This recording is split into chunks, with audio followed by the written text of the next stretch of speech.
So we'll just wait a few minutes while everyone's joining in, and then I'll start doing the introduction.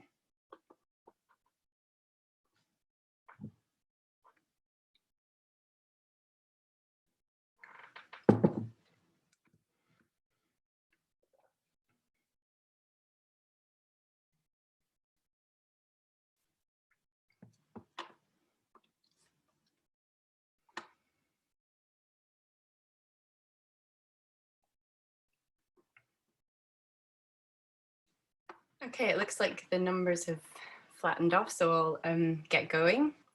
And everyone else who's joining can just join as and when. So hello everyone, my name's Holly Smith. I'm the chair of the Book and Paper Group Events and Training Subcommittee, for those of you who don't know me. And I just wanted to say welcome to webinar number 20 in the series, which is feels like a strange and wonderful milestone to have reached. And thank you all for joining us today. I've got the usual housekeeping announcements to make, so just bear with me a few minutes while we do those. We're using the hashtag conservation together at home, and we'd like to encourage you to join in on your social media platforms if that's what you're into. As ever, I just wanted to remind you that we're all using our home internet, so please bear with us in case there are any issues. If for any reason the meeting should end unexpectedly, you'll be able to use the same link to rejoin the meeting, but I'm sure we won't need to use that. With Melissa's kind permission, we're recording this afternoon's talk, and it will be available on the Book and Paper Group's website as soon as possible after the talk is finished, usually within a day or two.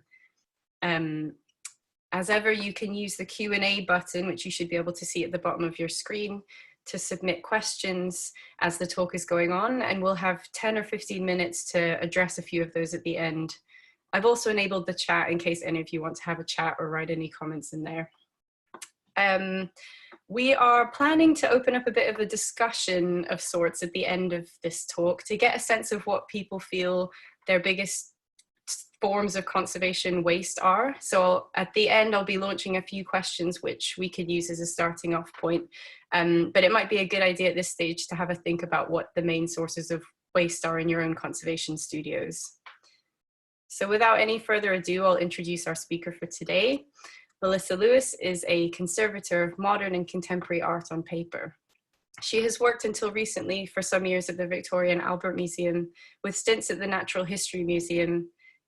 In 2013, Melissa Lewis founded the Modern British Conservation, which is a conservation and collection care company. Her company provides conservation and collection care to museums, institutions, Sotheby's, Christie's, private London galleries, and significant private collectors in the UK and in Europe.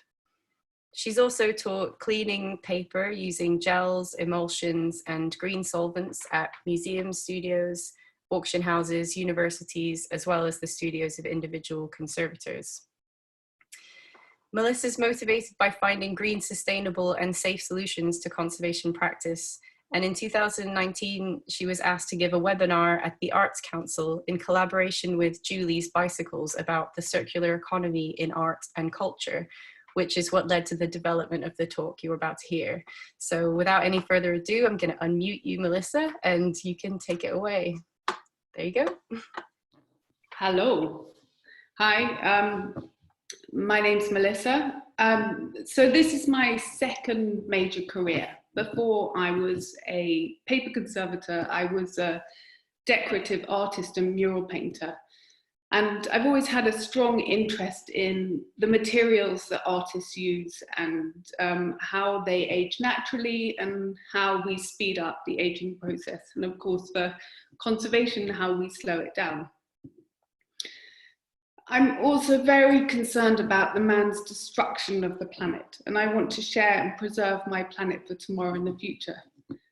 I guess as conservators, this might resonate with you too. So I hope this will be an interactive webinar, and I'm going to speak for 30 to 40 minutes and then leave for about 20 minutes for discussion. And so we can place some of these ideas and designs into practice of our personal environment.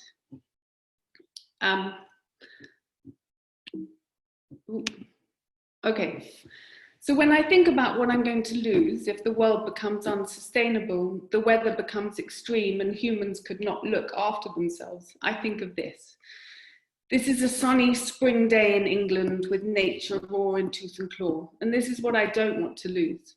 Therefore, it's important to me that I take responsibility and try and do something about it. I don't know if you're like me, but I'm often become overwhelmed about how I can make a difference, particularly when people tell me things like 5% of businesses create 95% of the pollution, and how can one person make a difference? Maybe they're right, but I also think it's worth a try, and along the way we might find something worth holding on to. I want to make a difference in a small and a large way, and I suppose it has been a subject that I've been researching for many years. But when I came across the circular economy, it resonated in that way, that I could make a difference in maybe a small personal way and more of a larger impact on our environment. Maybe because it taps into two drivers of mine, the economic system and believing that things can be restored. So there's a thing called Earth Overshoot Day. This means that all the resources that we take from the earth, there is a day in the year that we've run out of all the resources that we take from the earth, and everything from that is more than the earth can use, the planet's ecosystem can regenerate. So that day at the moment is the 29th of July. So within a year, we use 1.75% of all the resources we need for the ecosystem to regenerate. And if we work at the same pace as the UK uses their resources, that day would be May the 16th. So already in the UK, we've consumed all the resources that we need for a year. Therefore, we're using borrowed resources from that time. So this is what I'm interested in trying to do something about, so we can find a way that we use our resources better and that they can last for longer.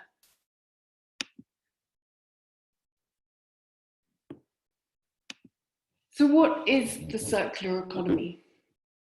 Well, the best way to understand the circular economy is to understand the linear economy, which is something that we have at the moment, which that is a take, make and throw away system.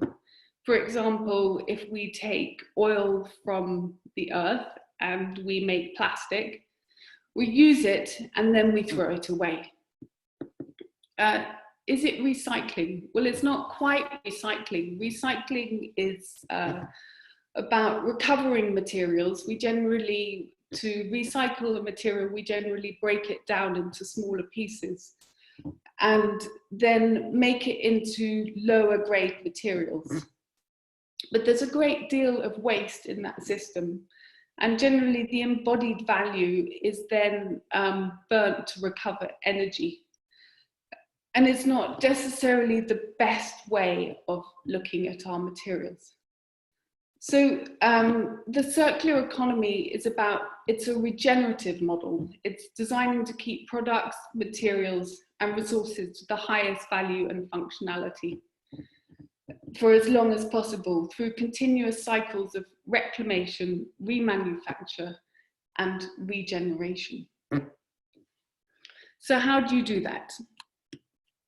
Well, first of all, you split all your nutrients, your materials, into two separate categories, two living systems, the technical nutrients and the biological nutrients. So what do I mean by technical and biological? Biological is the nutrients, the materials that are plant-based and biodegradable, therefore they're safe to return to the environment and there'll be nutrients for living things. So they will literally can be added to the ground and they will help the system grow again.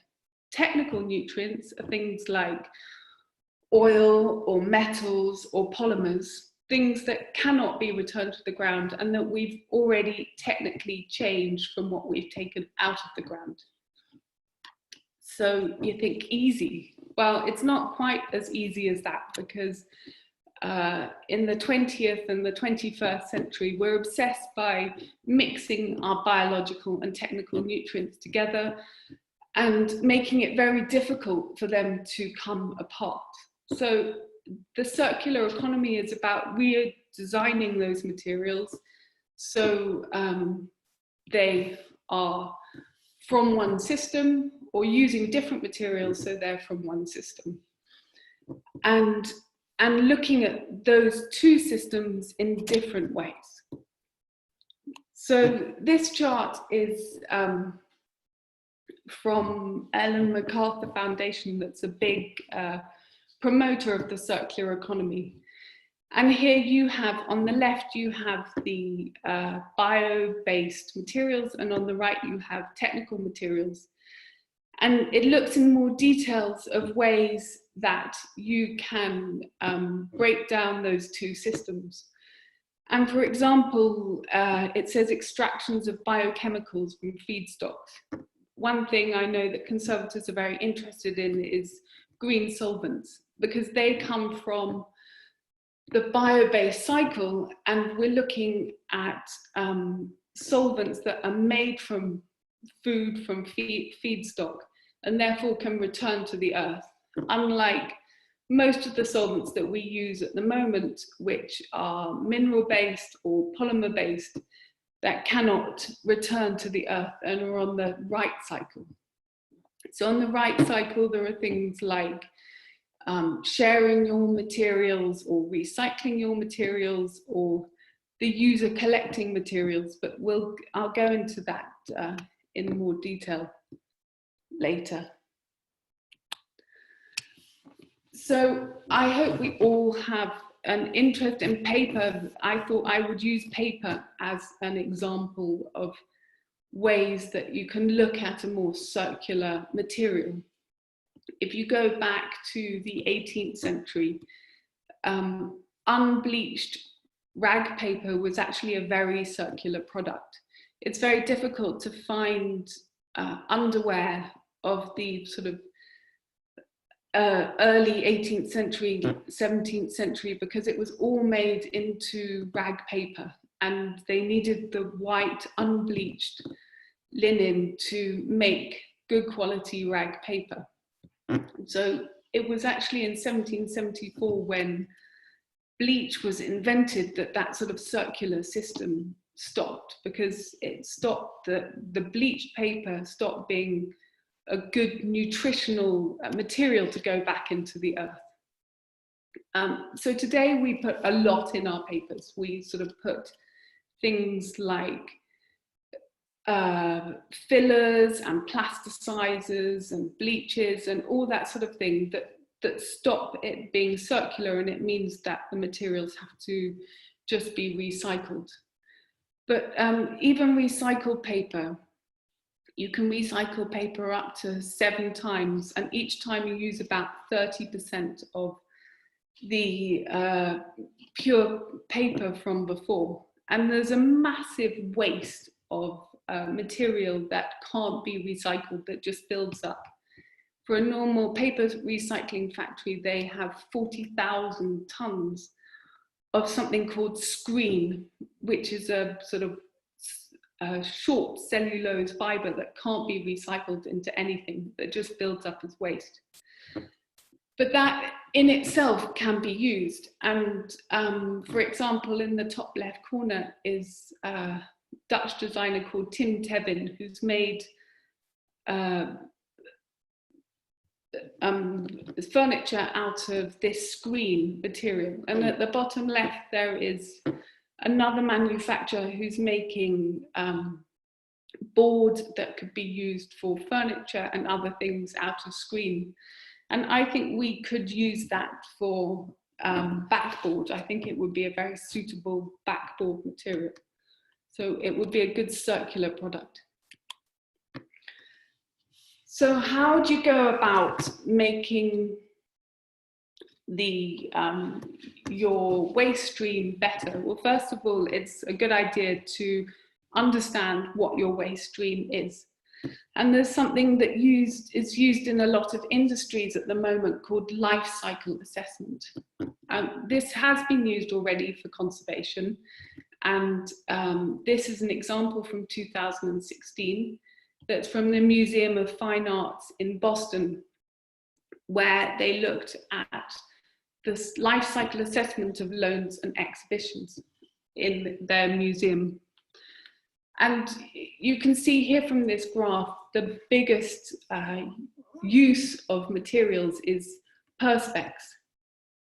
Perspex is another material that we could remanufacture. It's an acrylic, but it's a very pure acrylic, and if we keep it in its same waste stream, we can literally break it down, and there are manufacturers who will make it back into flat sheets. So instead of storing all the perspex boxes and book cradles and display cases, etc., etc., if we got together, we could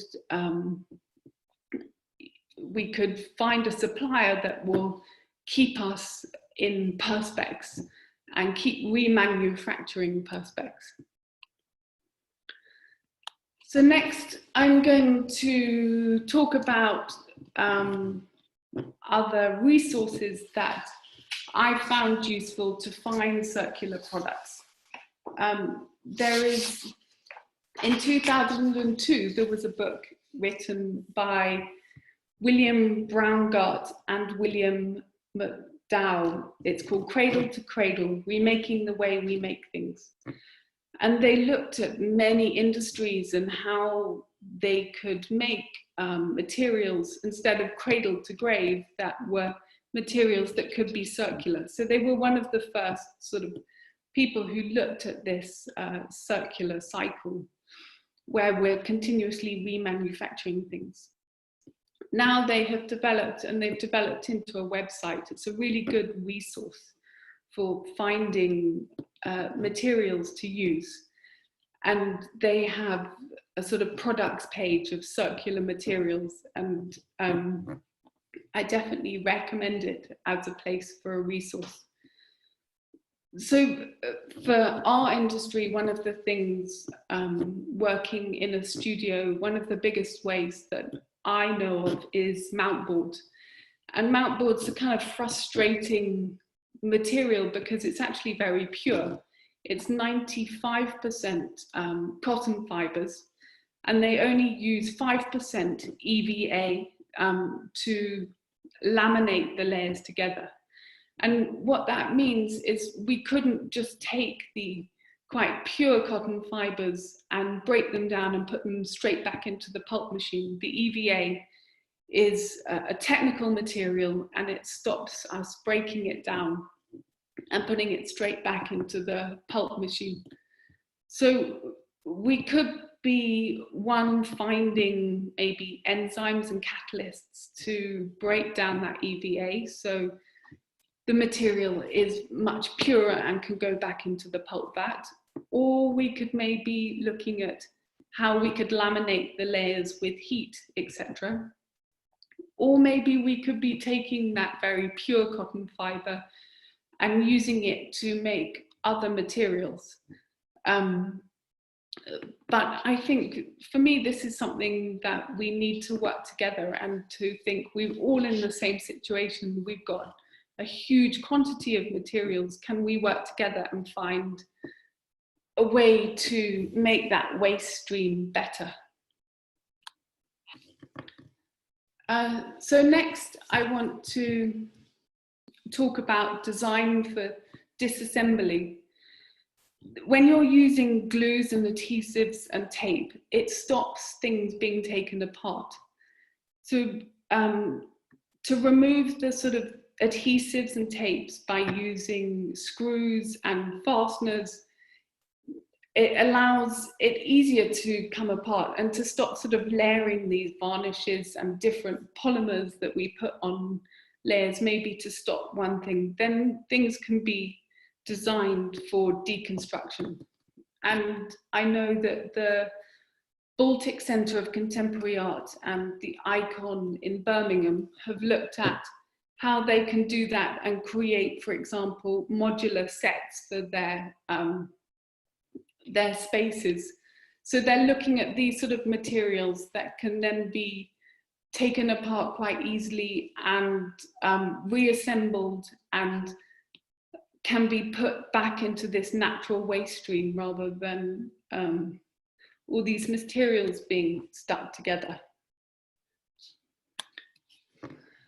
Next, there's standardization. I know it's something that is already being used a lot in conservation, for example, standard framing, things like half imperial and imperial, which means that we can make frames a particular size, we can make display cases a particular size, lander boxes and crates, etc., etc.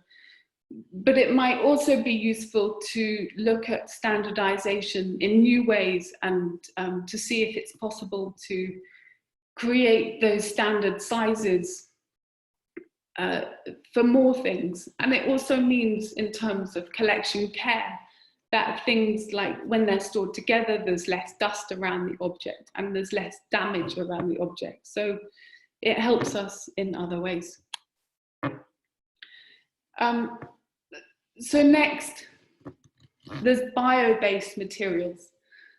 A lot of the materials that are used in conservation and collection care are of very, very good quality, because we don't want this bad sort of chemical deconstruction when they're being used, and they need to be quite pure.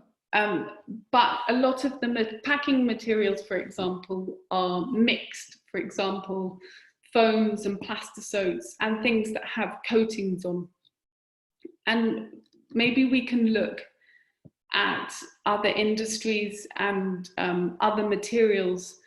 For example, you can make packing material out of mushrooms, mycelium, and it actually grows to the shape of the packaging. And it's surprisingly hydrophobic, and it doesn't grow a lot of mold, etc., etc. We might need another layer between a good object and mushroom packaging, but it's something that we could maybe add to our design process. So we're using materials that can be put back into the bio-based system. There's an area of research called biomimicry, which is basically looking for nature for the perfect circular system. There's a man called Michael Paulin who I really recommend researching, because he's a real genius in understanding biomimicry, looking at the sort of natural materials of insects, etc., to mimic and use. There is a museum in Shanghai, of the Natural History Museum in Shanghai, which is completely designed on biomimicry, and it's a really good place to look at the ideas that are created. For example, how to make, to filter light better, how insects and plants make materials that filter light better. One thing I really like as an example is the jewel beetle.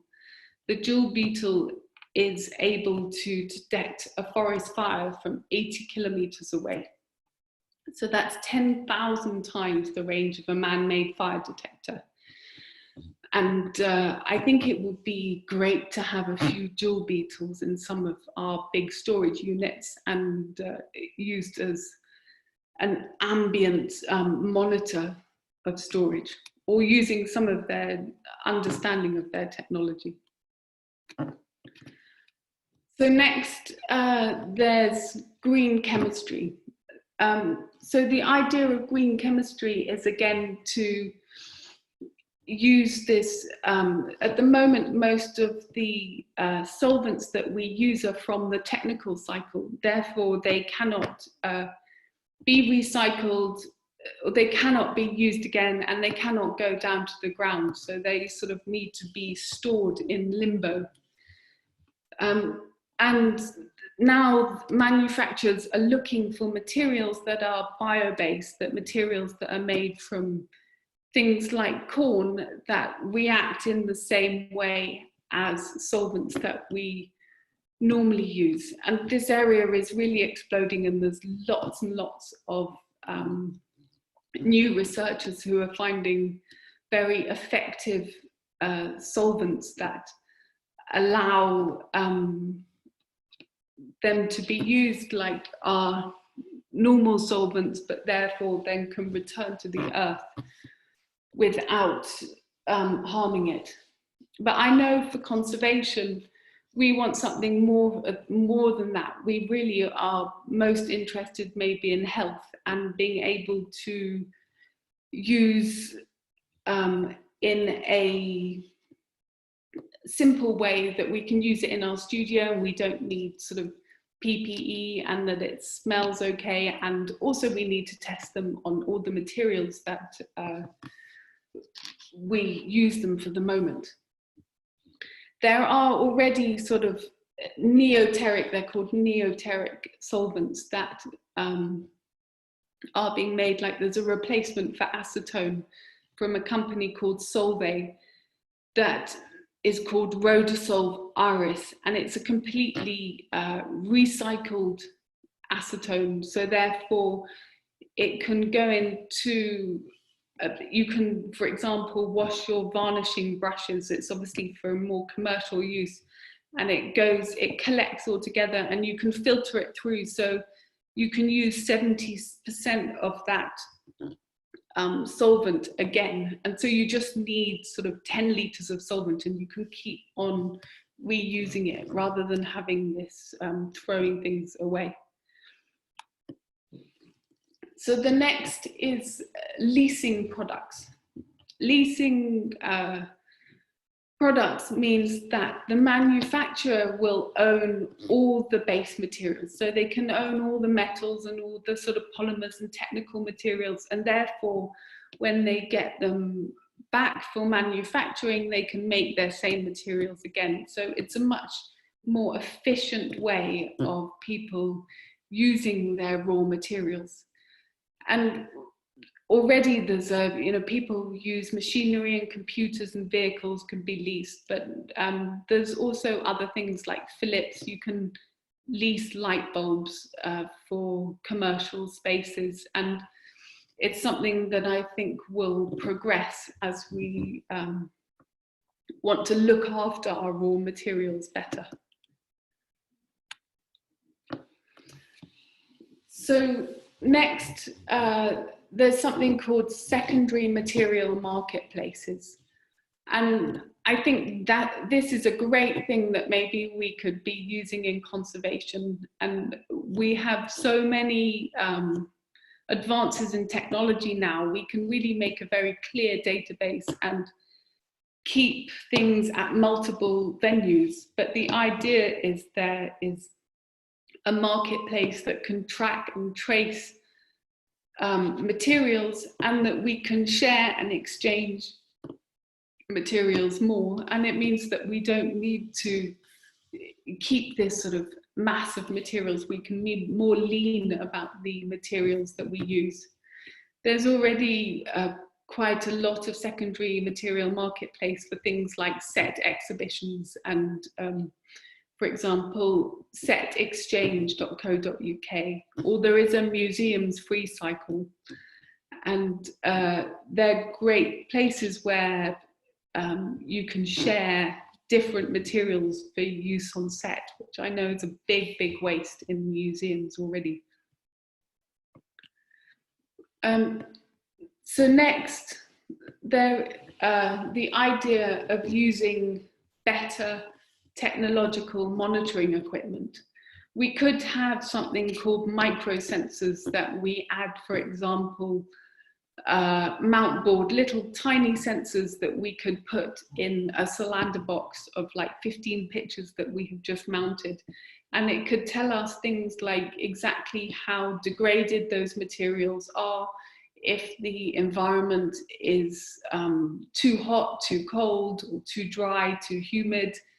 And it could tell us things like if it's being affected by too much movement, etc., etc. And I think that microsensors will give us more of an idea on the objects themselves, but also how the materials deconstruct.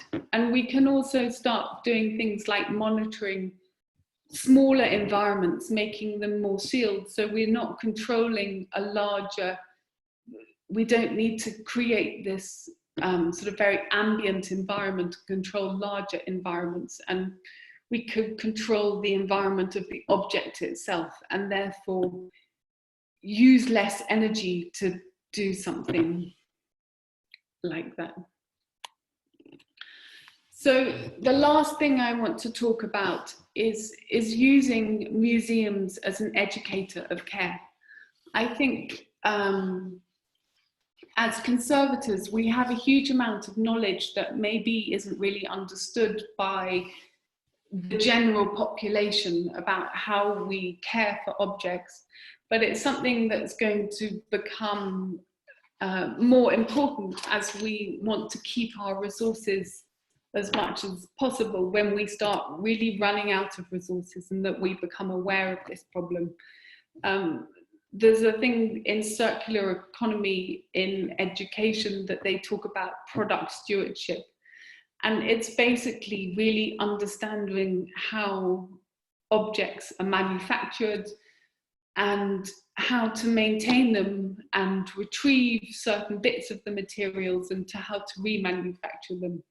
And these are all skills as conservators and maybe curators and people who work in museums have. And it could be a new area of skill sharing that we could do for the general public of how to maintain objects for the future.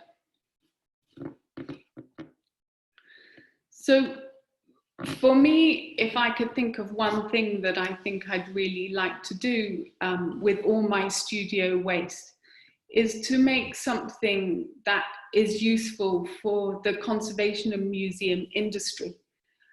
And I want to give you this example of Nike, who have made a pair of trainers who literally sat in their studio and thought about all their waste, like picked through all their waste and how to make a pair of trainers literally out of their in situ waste. And therefore, you know, there might be things, normally you have like 2 meters of elastic, but they've only got short bits of 20 centimeters of elastic. I find that a lot with conservation, for example, that you have really small bits of mount board or small bits of plastisode, and is that going to be of any use to anybody? But I think we could design things that would be useful. So maybe if people want to send me emails of what they think would be useful for us. This one on the right, I just wanted to add because I really like it. It's a pair of trainers that has wildflower seeds embedded in the sole. So when they degrade, the seeds get left along the path and wildflowers grow. So the circular economy allows you to maybe really think about really what we want and how we can design better for our industry. And I think it would be great if we did that. Okay, so maybe Holly, can I ask you to come back and we could maybe ask some questions? Hi, I'm back. Yeah, that was wonderful. Thank you so much, Melissa. It's so nice to see a kind of hopeful presentation about sustainability and something that I think our profession needs to really start to think more about, how we can be more sustainable and what the impact of our profession is. So it was really great to see some like exciting future technologies and biomimicry. So thanks very much for the talk.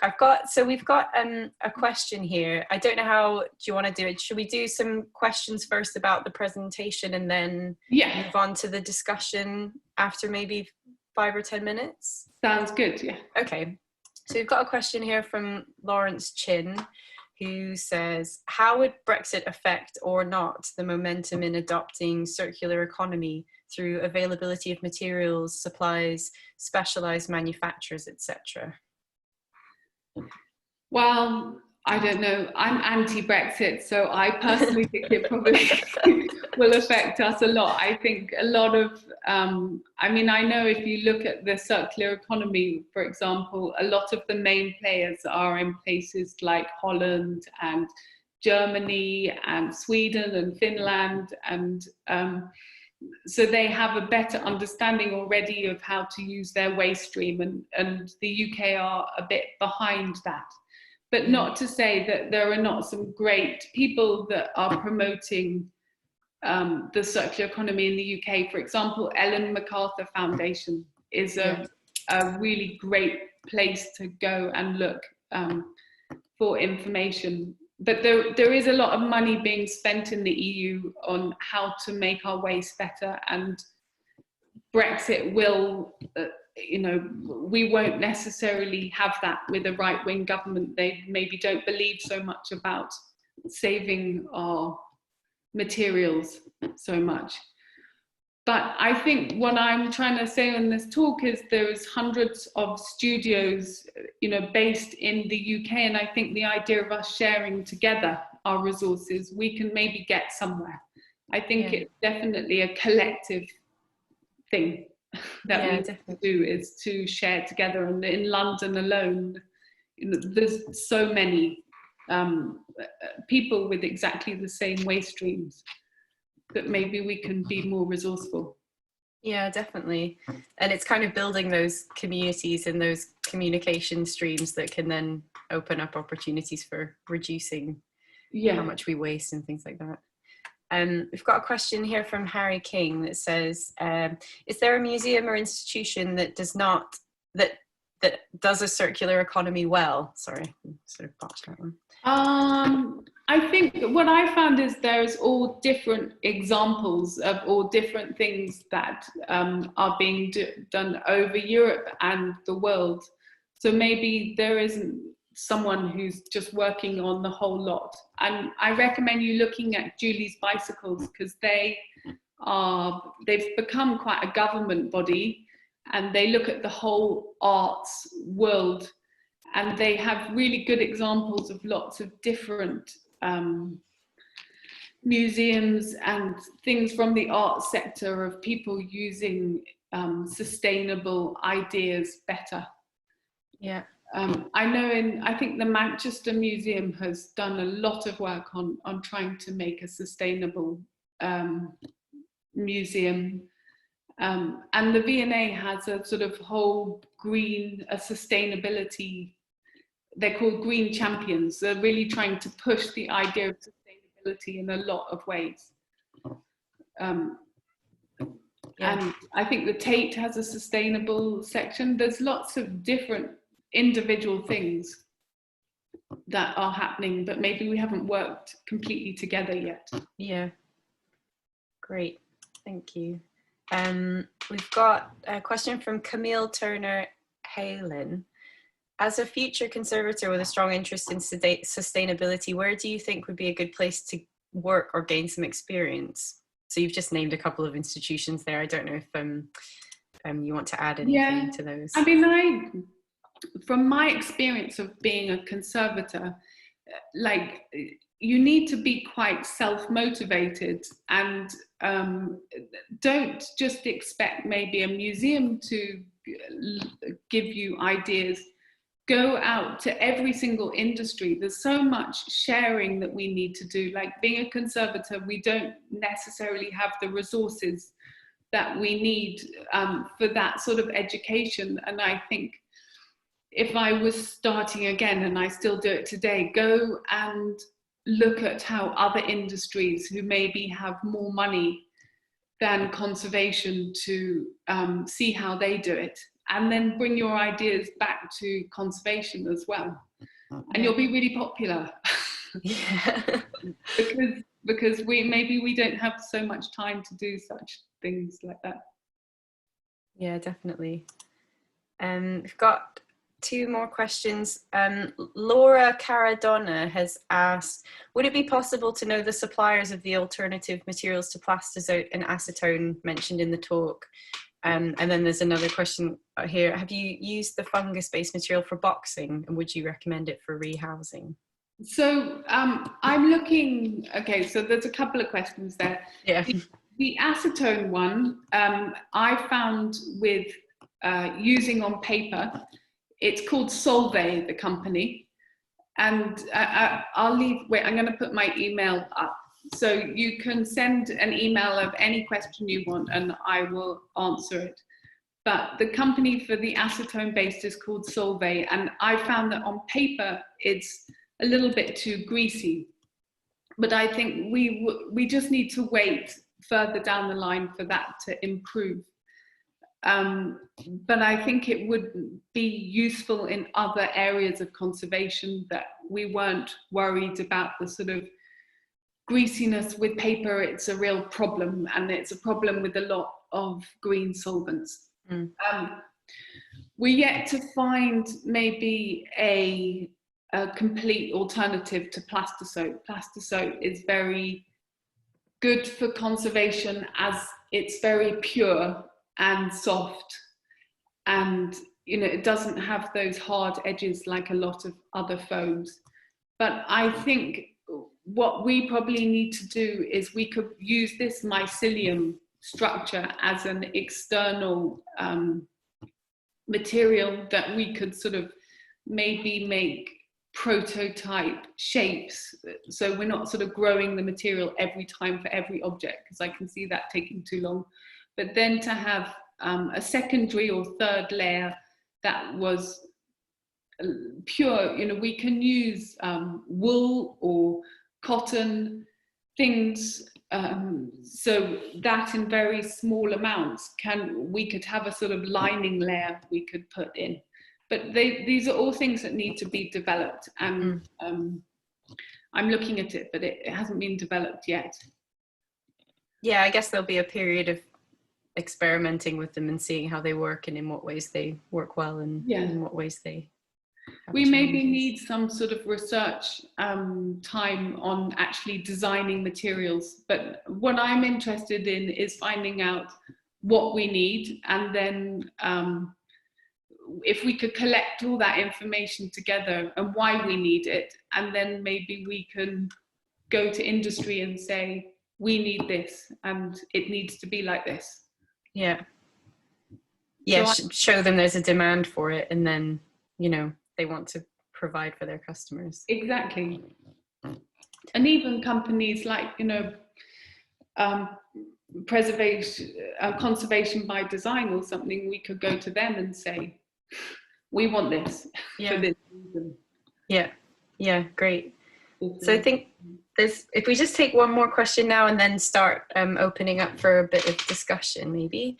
We've got a question from Amy Baldwin asking, is there a big price difference between green solvents and standard solvents? And how can we sell the idea of green solvents to our institutions in a time of likely upcoming budget cuts?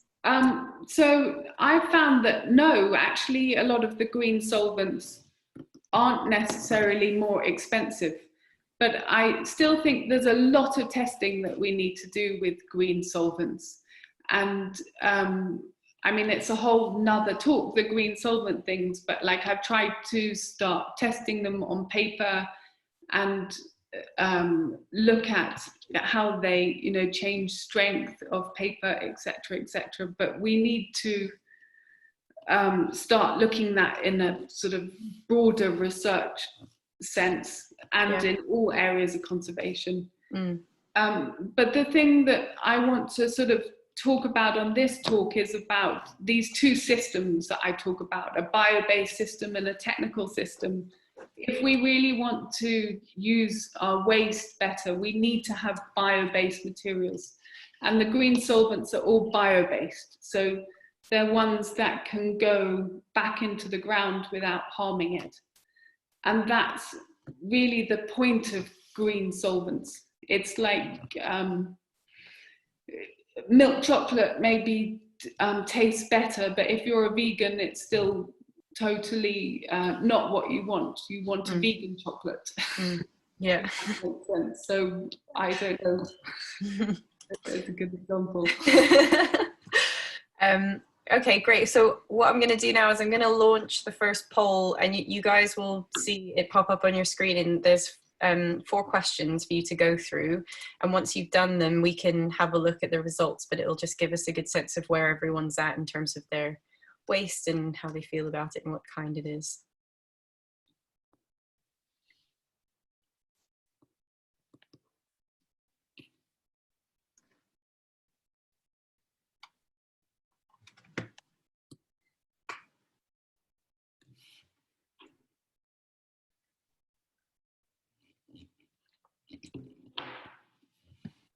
Just getting some results in. I'll wait a little bit for it. Maybe while we're waiting for that, I could ask you a couple more questions. Yeah, sure. That makes sense. Okay, so Marcia has asked, are you looking at the donut model in relation to this? I don't know the donut model. Can you show it to me and tell me what it is? Yeah, we could actually ask her. Marcia, if you're willing to explain what the donut model is, you can use the raise your hand button at the bottom, and then I can unmute you. Okay, great. Here we go. Okay, Marcia, you're unmuted. Hi. Can you hear me? Yeah. So the donut model is an economic model that moves the objective of the economy from growth and monetary value to a donut where the outside of the donut represents the environment and the inside of a donut represents human kind of well-being.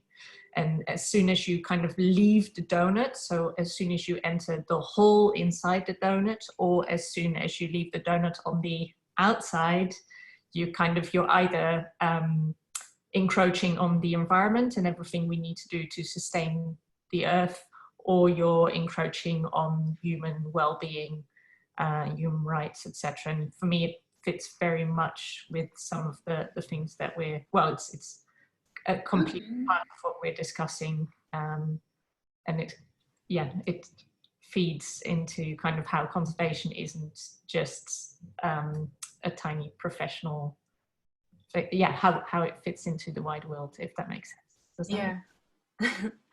I think it sounds really interesting. I'm going to get a pen. Where did you read about it, Marcia?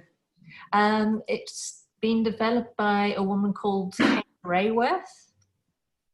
And I listened to an interesting episode of a podcast called The Upstream. I had a good interview with her about it. Okay, great. I will definitely look into it. But I can see, that there's some complementary ideas maybe with the whole idea of the circular economy. It's probably looking just more into the idea of people as well. And I think that's really important to think of.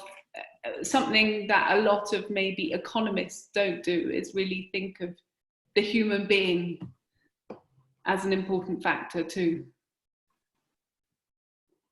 Yeah.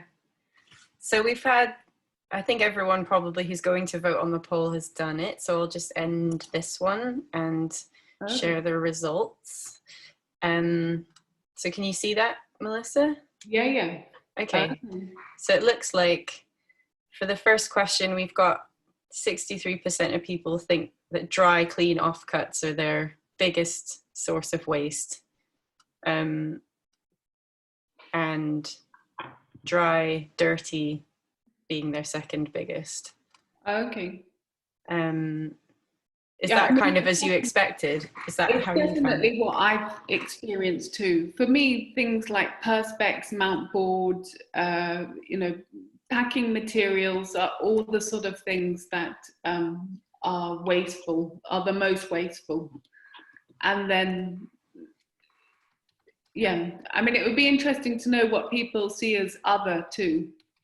But maybe they want to send me an email. Yeah, or they could put it in the chat if they wanted to explain the people who chose other as their biggest source of waste. I've got Francesca Mori has raised her hand, so we could just see if she's wanted to contribute. Oh, no, she's put it down. Maybe it was an accident. So then looking at choosing one specific material, mostly it's technical. I guess, yeah, it might, I don't know if it would have come as a surprise to people that mount board doesn't count as a biological material because of that EVA layer that's holding. I think what's sad is it so could easily be a biological material. It just needs a kind of a few tweaks. And I think it was until really quite recently a biological material. I think they only added EVA in the kind of 90s to laminate those layers. I think you can just use heat pressing. So maybe it's something that we can really ask. Make it biological again. And that reminds me that Margaret Haupt in the chat has said that Peterborough mat boards in Peterborough, Canada uses starch-based rather than EVA adhesive in their boards. Okay. But at the same time that the boards meet a high standard of object care. So that's interesting as well, that there's already a precedent with someone making a commercially viable board that's not using EVA. Yeah, that really is. Because those sort of things, those little sort of things that if we know about, we can tweak and then, you know, make better. But I'll look them up. But also, I think the idea of sticking and unsticking is something, when I talk about us being educators, we're actually real experts in this sticking and unsticking. And we can maybe use our knowledge and share it with other industries of how we can remove, for example, painting conservators spend their whole time removing varnishes very delicately and then replacing them. But those ideas could maybe be used in a bigger manufacturing sense and help us make better biological materials. Yeah. And Talitha, I don't know if you've opened if you can see the chat box, Melissa, but Talitha Watchellborn has said that she's asked if Conservation by Design's green board is made with heat or adhesive, and maybe that we could ask them to make mount board with heat if that's the process. I will ask them. Do you know how easy it is to switch over to a heat-based lamination process? No, I don't. And but definitely these are sort of things that I think I'm really happy to ask the process. One of the things that's always seems to come up is value for money, and probably that, you know, we're asking for something of how long will it last. Maybe also when I talk about sort of adding technology, we can then identify that we maybe don't need it to last 250 years, and we would change the mount board within that time, so we can be more targeted and say we need our mount board to last 50 years. Yeah. And a little alarm will come up when we can change the mount board. Yeah. Things like that might really make a difference. Definitely. Angie Craft has raised her hand, so I'm just going to give her, I'm just going to unmute her. Unmute. Angie, are you there? My hand, I just said, did Tal mean the EcoFand board? The sorry? Oh, the green board, you mean? The Conservation by Design board? Make an EcoFand board out of the offcuts of their folding box board on the suggestion of a conservator years ago. So that was their first step towards being green. Oh, wonderful. And is that a conservation by design product? The EcoFount board, yeah, they make it for archive boards, and they make it for, you can use it for bookbinding boards. Okay. But it'd be great to have maybe a list, like, you know, like an ODI tested list. We can have a green list. Yeah. What all the things and why it is green. Yeah, exactly. And so just on that, I'm going to do the second poll, which has just got 2 more questions about going forwards, just before we finish, about a secondary marketplace and whether we think that's a good idea, and also what the biggest thing preventing people from collecting waste and repurposing it is. So while those come in, I've got a comment from Victoria Haddock that says, this is more than a comment than a question, which is nice. Okay. I found that even if more departments within big institutions could talk to each, reordering materials that would save a lot of waste used for packaging and the implications of multiple deliveries. Yeah, so she says it's really frustrating that 2 people in a department might order from the same company and then there's been 2 lorries when there could have been 1. So yeah, that's kind of sharing, reducing packaging and transport of goods by just getting together more, I guess, and communicating more about using materials. I think that's where technology will become more important. And maybe that's something we will have learned in lockdown a bit, about the sort of use of technology a bit. Yeah.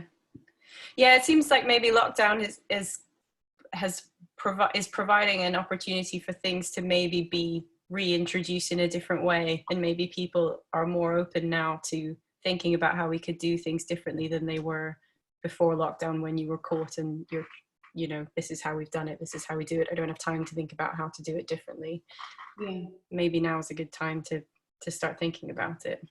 I also think it's important to, I'm sure when everybody does get back to work, like sustainability will be pushed down the list because it's expensive and we need to save money, etc., etc. But there is a lot of value in our waste products. And I think it's something that we need to keep highlighting, that actually our waste products, if we use them right, can create an economic value for these companies. And don't allow, it's a very easy sort of answer to people's questions that it's too expensive, so therefore you can't do it. Yeah, definitely. So from the second poll, we've got 98% saying yes, that they would use a secondary material marketplace, which is great. Oh, God, that's loads. And then what prevents people from collecting waste and repurposing it? It looks like knowledge is the one that's come in as the most, the highest one, above space, time, cost, and repurposing all of their waste. So maybe it's a matter of people not knowing really what the best way to do that is, and making it. Well, maybe that needs to have a few sort of blogs of what's in your materials. Yeah. And what to do about them. Yeah, definitely. I think that would be really useful, making sure that people have all the information they need to know what to do, and then finding a way to have, like, launch this material marketplace or a platform for it to be on, would be great. And I saw that there's one about that companies aren't interested in small scale, but I think we aren't small scale. If we collect together, we're quite large scale, and that's what I want to promote. You know, if we all work together, then we can become quite a large scale and make a difference to manufacturers. Yeah, because especially for companies like PEL, Preservation Equipment Limited, Conservation by Design, which are the UK supplier, like some of the UK suppliers, and there would be others, obviously, depending on where you're joining us from. You know, we are their market, so we're their clients, and if we join together, I'm sure we're in a strong position to at least tell them what we want. Yeah, that we want things to be done differently, maybe. And then we've got a comment from Charlotte Marriott that just says, one issue I found in larger institutions is people have to order off separate budget codes, which makes 2 separate orders. And where that has to happen, suppliers could improve by liaising with customers, advising on order times and reducing delivery and packaging, etc. Yeah, so maybe there's also something that the suppliers could be doing to help reduce transport and packaging. I think everybody is taking on the idea of sustainability as a subject in their own businesses. And, you know, if that is something that could really help their sustainability of sort of sharing customer information, then maybe it will work. Yeah. And just having a look at this. I really agree with Harry King's. He's saying that, you know, we are the same market as the art and printmaking, and I believe that's the case in just not this area of conservation, but everything. Is that we need to be talking less, you know, we need to go out and talk more to artists and the art world in general, and about everything to do with conservation. And then we can cross over more. Yeah, definitely. Getting that communication. Yeah, building those channels when the art's being made instead of several years down the line when it needs treatment because the materials it's been made from are no longer viable. Exactly. And understand what artists want in a, you know, we can be quite, well, not dictatorial, but, you know, we want to understand from an artist's point of view of what they want their material to do rather than what we want our material to do, which might be slightly different. Yeah, there is a huge wealth of knowledge in our profession that could be useful to them, and maybe we just need to open up that communication with them. Great, okay, well I think unless you've got any final points you want to make, I might draw it to a close there. No. Since we've got to 5 o'clock. So then just to say thank you so much, Melissa, for your talk. It was super interesting and very topical and really great to like start to try and have a discussion about this, and there's lots more that we can do taking this forwards. And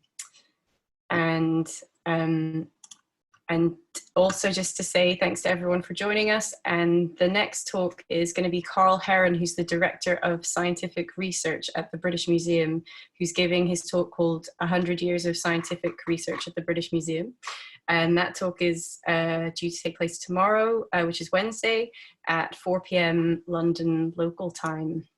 And yeah, as Melissa's said, her email address is up there on the slide. So if you have any other questions or you want to continue the discussion, and I'm afraid we didn't get to all the questions that were asked, do get in touch with her there, or you can do it via the Icon Book and Paper group social media.